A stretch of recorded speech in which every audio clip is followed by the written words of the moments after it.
Hi everyone, my name's Andrew. I am one of the members of the DBUBurners team from NewSot for the Databricks Generative AI Hackathon, and our project's focused on information extraction. So we'll be going over what the use case is, the architecture of our LLM application, and what's unique about it. The problem overview is inconsistency in raw data.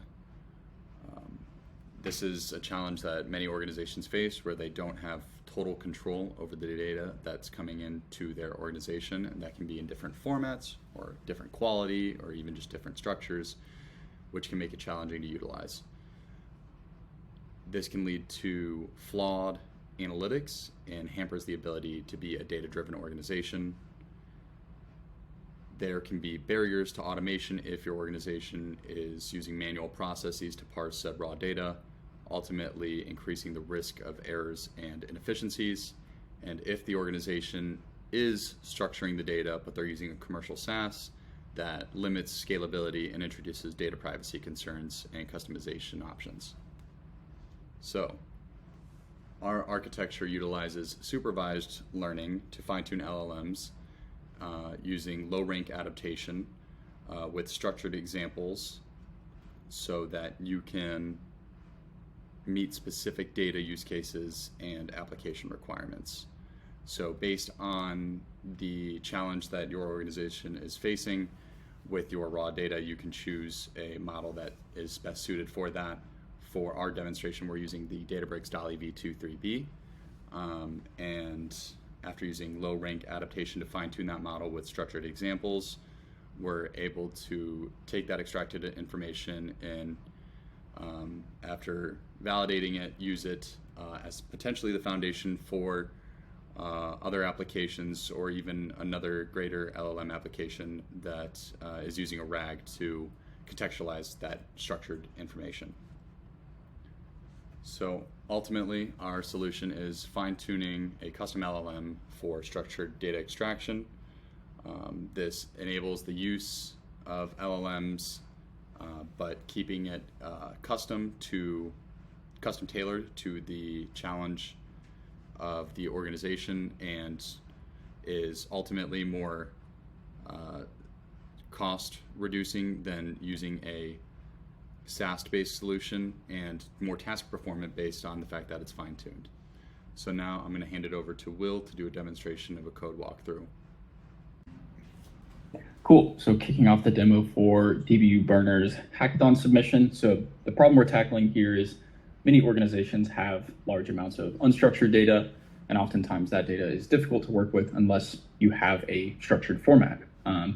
So what we have built here is a fine-tuning pipeline that takes raw data, usually in the form of PDF or raw text, requires the user to show us what a potential structured interpretation of that data would be, and then we fine-tune a language model to map that raw input to a structured output.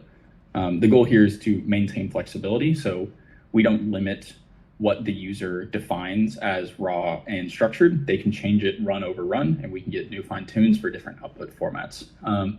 We're using the DALL-E v2 3 billion parameter for the sake of this test, and then we're also using an open source OSHA data set from Kaggle.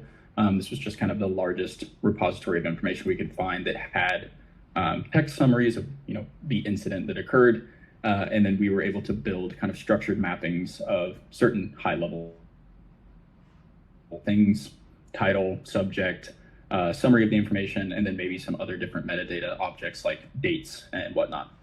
So starting with this notebook, we have everything wrapped up into this quick train class where we define the base model, we name the base model, what our source data is, and then we also build some argument dictionaries that in the cell above are defined for LoRa. We're using a PEF to LoRa fine-tuning approach here, so the user can go in. All of these dictionaries and configs have default values, so if they don't know what parameters to change, all of this is set by default from the beginning, so it's good to go as is. In the model train class, if we want to take a look in there, we just do a lot of building of the supervised fine-tune trainer, as well as handling for the LoRa config and PEF config. Once the fine tune is complete, we save the adapter out to DBFS. And then we have, Andrew, if you want to go to the merge models notebook. We also have a notebook for bringing in the adapter off of DBFS, as well as the base model that you fine tuned. So in this case, that Dolly V2 3B. We stack the adapter onto the base model, and now you have kind of that fine-tuned adaptation where you can then go in and inference with your raw data set. I think that's there towards the bottom. We do supply a quantization config here. So if there are any sort of hardware constraints, we're using a 4-bit config to show that that's possible with the adapter and base model combination that we have baked in. We do support FP4 or NF4, and I think other quantization configs. But in most cases, that is a little bit dependent on the model. We're just showing what we can do here with that NF4 quantization.